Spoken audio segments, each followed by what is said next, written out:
Cuando estaba leyendo muchos libros escritos por expertos en relaciones interpersonales, como Cómo ganar amigos y influir sobre las personas de Carnegie, y muchos otros libros escritos por expertos en relaciones de pareja, expertos en éxito y expertos en relaciones interpersonales, me encontré con dos problemas. El primer problema es que muchas de las técnicas tenían sentido por separado, pero eran contradictorias entre sí. Por ejemplo, algunos expertos decían que si querías hacer amigos, tenías que aprender a sonreír. Debías practicar esa sonrisa, sonrisa para dar una buena primera impresión. Pero también había expertos que decían que si querías dar una buena impresión, no debías sonreír. Tu expresión debía ser seria y sincera, sin sonreír, para evitar dar una impresión frívola. Entonces, ¿debías sonreír o no? Y el segundo problema más grave era que no importaba quién tuviera razón, no podía hacer lo que decían. Lo que compartían eran sus experiencias de vida.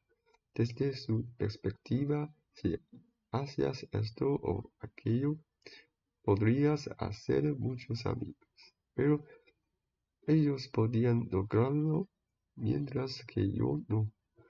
Es como si leyeras un libro escrito por un atleta profesional de atletismo y esperaras poder correr tan rápido como él. No es posible. Saber algo es una cosa, pero hacerlo es otra completamente diferente. Pero con las palabras del Señor, descubrí que eran diferentes a las de ellos, porque sus palabras eran solo conocimiento, no podían cambiar ni a mí ni a nadie más. Pero las palabras de Dios, descubrí que cuando las seguía, experimentaba una transformación maravillosa. Las palabras de Dios tienen poder. Fui cambiado. Se abrió la puerta del amor. Esa sensación de amor fluía desde mi pecho hacia todo mi cuerpo. Entonces, en medio de todo esto, vi rápidamente escenas de mi vida pasada como en un destello en el aire. Parecía como si Dios señalara mis errores con un dedo invisible. Y en cada escena los errores que cometí. Me di cuenta de que era un pecador terrible. Ese pecador era yo. Quedé sorprendido en ese momento, porque muchas de las cosas que vi ya ni siquiera las recordaba. Fue impactante ver mis errores enumerados, y lo que es más, en el pasado ni siquiera los había considerado errores. Pero en ese momento me di cuenta de que Dios había señalado mis errores, lo cual fue impactante. Y en segundo lugar, me sentí agradecido porque Dios me permitió ver mis errores de antemano. Él abrió mi corazón y me mostró que esas cosas estaban mal, que necesitaban ser corregidas. Realmente estoy agradecido por la gracia de Dios. Por esa razón, me volví completamente humilde. Le pedí al Señor que me diera más verdad para poder ayudar a otros. En ese momento, me sentí como un niño que golpea la puerta de una mansión, y cuando la puerta se abre, el dueño extiende una mano y le da poco de dulces al niño. El niño descubre que los dulces son deliciosos, así que vuelve a golpear la puerta y le pide al dueño más dulces para compartir con sus amigos. Me sentí como ese niño. El sabor de esta verdad que probé fue tan bueno. Muchas personas no lo necesitan, porque siendo honesto, no soy el único que tiene este problema. De hecho, cuando estaba en la escuela, noté que muchos de mis compañeros también tenían este problema, aunque no todos. ¿Por qué éramos tan buenos en los estudios? Porque, como yo, muchos de ellos no tenían amigos. Así que, ¿qué hacíamos en los recreos o después de clases? Exacto, no teníamos muchos amigos, así que pasábamos más tiempo estudiando. Por eso, éramos buenos en los estudios, porque pasábamos más tiempo estudiando. Los que tenían amigos pasaban menos tiempo estudiando porque estaban jugando y socializando con ellos. De hecho, cuando estaba en la universidad, noté que muchas personas tenían obstáculos en sus relaciones interpersonales, así que pensé que estas verdades podrían ayudarles. Antes de realmente hacer las 24 oraciones, antes de abrir esta puerta del amor, noté que cuando organizaba estas 6 categorías de oraciones, me di cuenta de que esto debería ser la respuesta correcta a todos los problemas de las relaciones interpersonales. He visto a muchas personas inteligentes como filósofos, científicos que son muy inteligentes. También tenía muchos compañeros de clase que eran muy inteligentes y talentosos. Muchos filósofos también han llegado a la conclusión de que la vida es dolorosa. Por ejemplo, Nietzsche. Nietzsche también descubrió que la vida es dolorosa. ¿Pero por qué? Su explicación es la siguiente. Por supuesto, esto es solo un resumen. Su contenido es extenso y no se puede agotar. Simplemente quiero compartirlo con ustedes de manera concisa. La idea de Nietzsche es que, debido a la influencia de la teoría de la evolución en ese momento, él creía que los humanos están en un proceso de evolución y que debemos evolucionar hacia una especie superior a la que él llamó superhombre o Übermensch. Este término superhombre fue propuesto por Nietzsche. Nietzsche propuso que debíamos evolucionar, pero ¿quién podría convertirse en los ancestros de estos superhombres, los ancestros de la próxima especie? Nietzsche dijo que serían aquellos que triunfaran en esta competencia evolutiva de supervivencia del más apto. Ellos se convertirían en los ancestros de estos superhombres, mientras que los demás serían eliminados.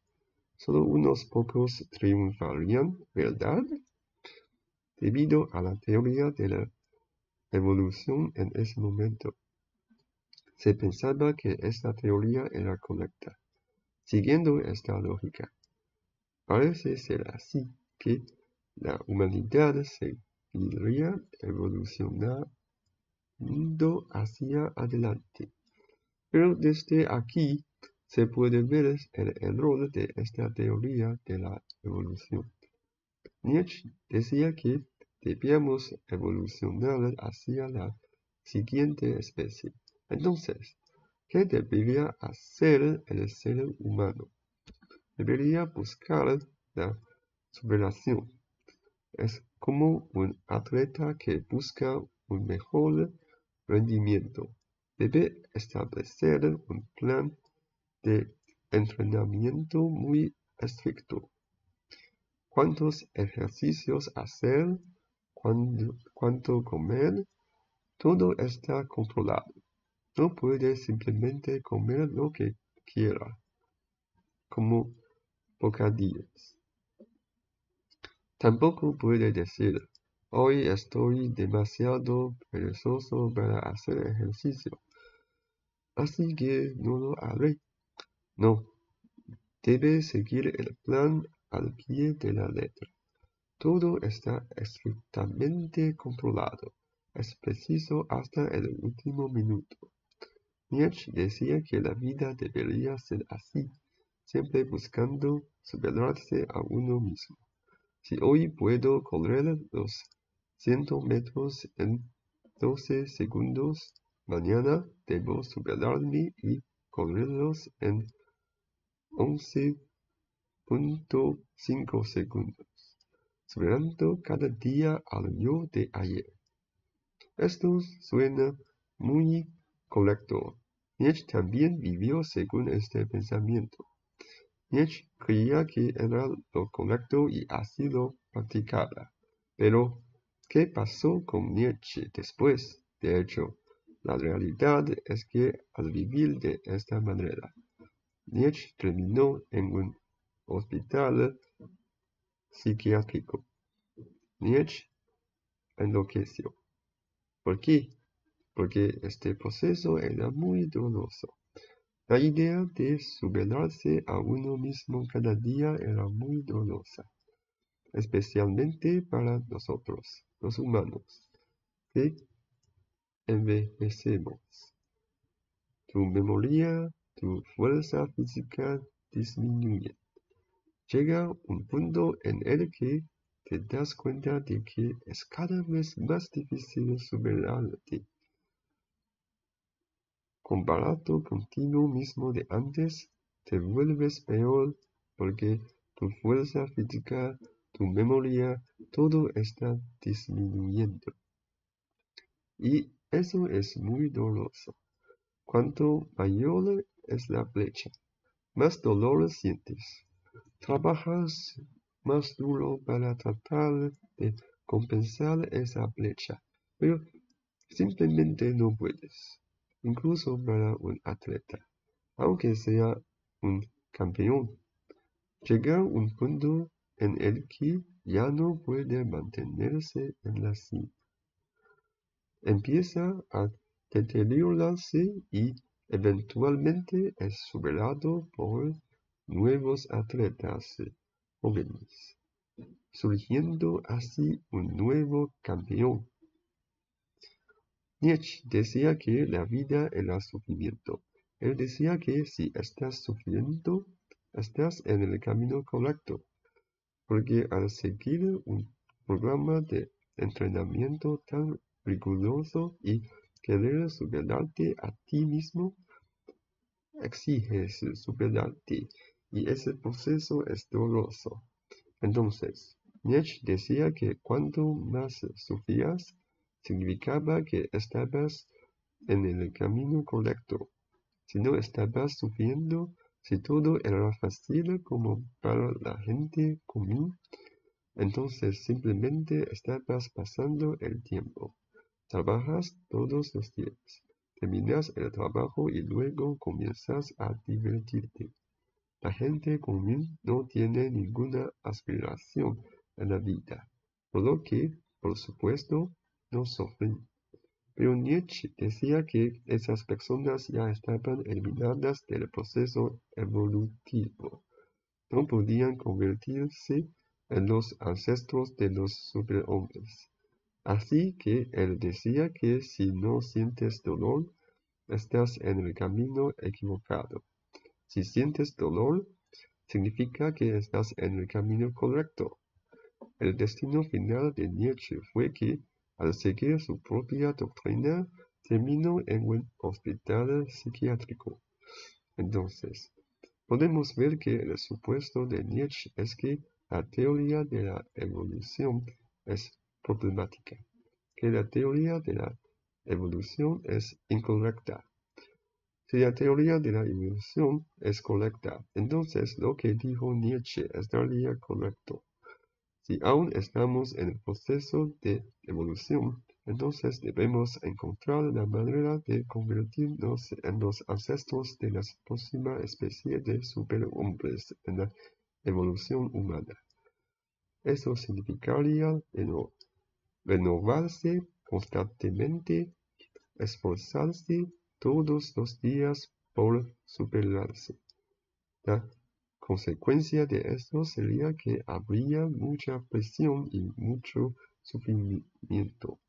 Entonces, podemos ver que aunque Nietzsche era realmente inteligente, y mucha gente dice que su doctrina es maravillosa, ¿cuántas personas en el mundo se autodenominan estudiantes de Nietzsche?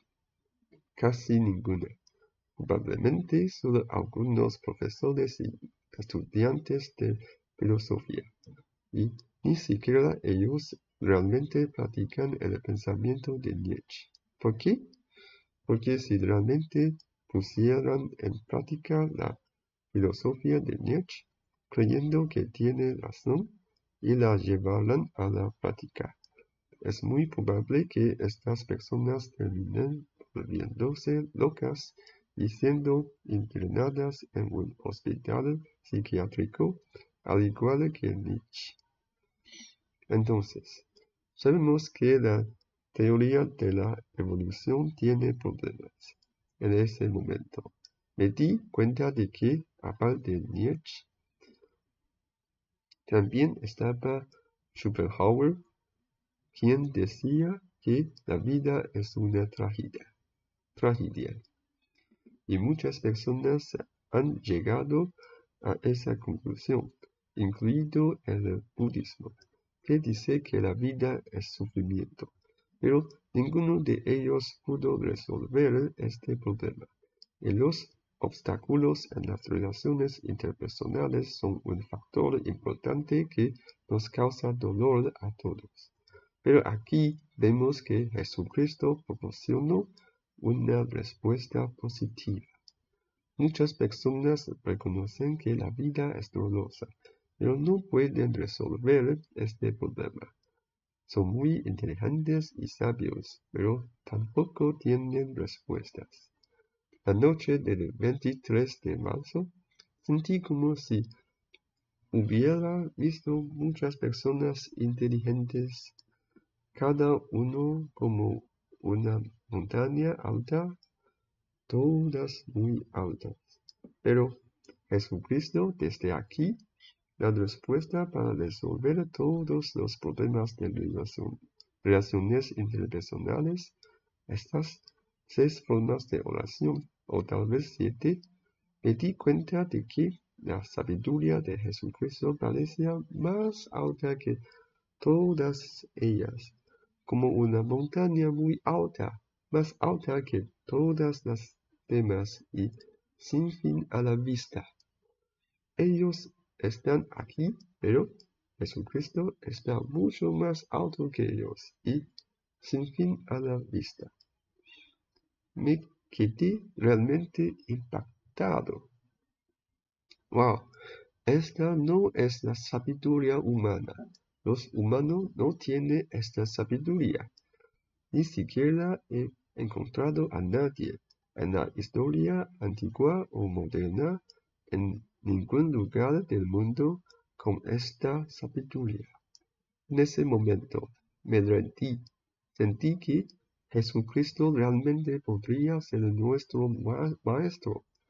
Jesucristo realmente debería ser el guía de la humanidad, porque tiene una sabiduría tan profunda, tan alta.